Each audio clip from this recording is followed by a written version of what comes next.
ঘরে সালাত আদায় করার ওজর কয়টি আর কি, কি? আমি আজকে শুনলাম যে ঘটনাটা শুনলাম যে আপনাদের অনেকেই মসজিদে যান না। ইমাম সাহেব একাই মাঝে মধ্যে নামাজ পড়ে। এটা দুর্ভাগ্যের বিষয়। যদি আহলে হাদিস এলাকাতে এটা হয়, তো হানাফি এলাকাতে কিন্তু এটা আমি দেখি নাই। সত্য কথা এটা। এরা যে কোনো মূল্যে মসজিদে যায়। একেকজনের সাংঘাতিক ইবাদত করে। আবার ভুলের উপর আছে কিন্তু ইবাদত করে। মসজিদে যায়, আউয়াল প্রথম কাতারে থাকার চেষ্টা করে। যদি আহল হাদিস এলাকাতে যদি কেউ ওজর দেখাইয়া ঘরে নামাজ পড়ে, ওর মতো দুর্ভাগা আর কেউ নাই। কোনো ওজর নাই। আপনাকে মসজিদে যেতেই হবে। আপনি জানেন মুহাম্মদুর রাসূলুল্লাহ সাল্লাল্লাহু আলাইহি ওয়াসাল্লাম অন্ধ ব্যক্তিকে ওজর দেন নাই। অন্ধ ব্যক্তিকে ওজর দেন নাই। আপনি অন্ধ নন। আপনি জানেন যে মসজিদে সালাত পুরুষের জন্য মসজিদে সালাত আদায় করাটা ইবনে তাইমিয়া ফরজ বলেছে। আমরা ওয়াজিব বলি। ওয়াজিব ফরজ কোনো পার্থক্য বেশি একটা নাই। সামান্য মুখের পরিভাষাগত পার্থক্য আর কিছু না। এর অর্থ হলো আপনাকে মসজিদে গিয়ে সালাত আদায় করতে হবে জামাতের সাথে। এটা হলো ফরজ। পুরুষ মানুষের কোনো ছাড় নাই। আপনি মহিলাদের মতো ঘরে সালাত আদায় করবেন কেন? রাসূল মহিলাদের মতো ঘরে সালাত আদায় করা আপনার জন্য বৈধতা নেই কোনোভাবেই। ওজর খুঁজতেছেন আপনি, ওজর খুঁজতেছেন।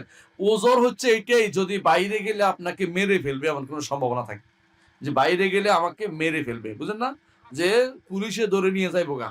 এরকম যদি অবস্থা হয়। অথবা বাইরে গেলে বরফ পড়তেছে, মরে যাওয়ার সম্ভাবনা আছে। অথবা এমন বৃষ্টি হচ্ছে পিছলে পড়ে শেষ হয়ে যেতে পারি। অথবা অসুস্থ, আমি হাঁটতে পারি না, আমাকে কেমনে নিয়ে যাবে? মসজিদ নষ্ট হয়ে যাবে আমি গেলে। এরকম অসুস্থ না হলে মসজিদে যাইতেই হবে। মসজিদে সালাত আদায় করতে হবে। মসজিদ সালাত না করে থাকতে পারবেন, মসজিদ সালাত আদায় করতে হবে।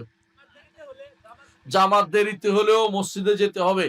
মসজিদে সালাত আদায় করবেন। জামাত দেরিতে হলে নিজেরা পরিবর্তন করার চেষ্টা করবেন ধীরে, ধীরে। ইমাম সাহেব বুঝাই বলবেন, একসময় ঠিক হবে।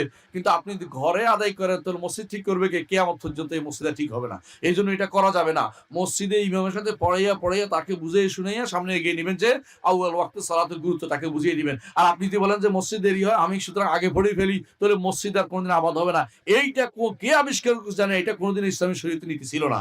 আপনি মানুষকে বুঝাবেন, অপেক্ষা করবেন, জামাত ছাড়তে পারবেন না। জামাত হচ্ছে ফরজ, আউয়াল ওয়াক্তে হচ্ছে পড়া হচ্ছে নফল। নফলের জন্য ফরজ ছাড়া যায় না। আপনি এটাকে বুঝেই নিবেন।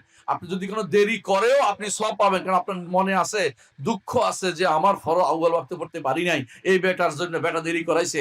দুঃখ থাকবে, মানুষকে বুঝাবেন, ধীরে, ধীরে কাজে লাগবে। দাওয়াতের মধ্যে থাকবেন। এটা না করে আপনি একা ঘরে নামাজ পড়তেছেন। এই বুদ্ধি কে দিল আমার জানা আসে না। এটা কোনো আসলে কোনো ভালো বুদ্ধি কেউ দেয় নাই আপনাদেরকে দিয়ে, ভালো বুদ্ধি দেয় নাই।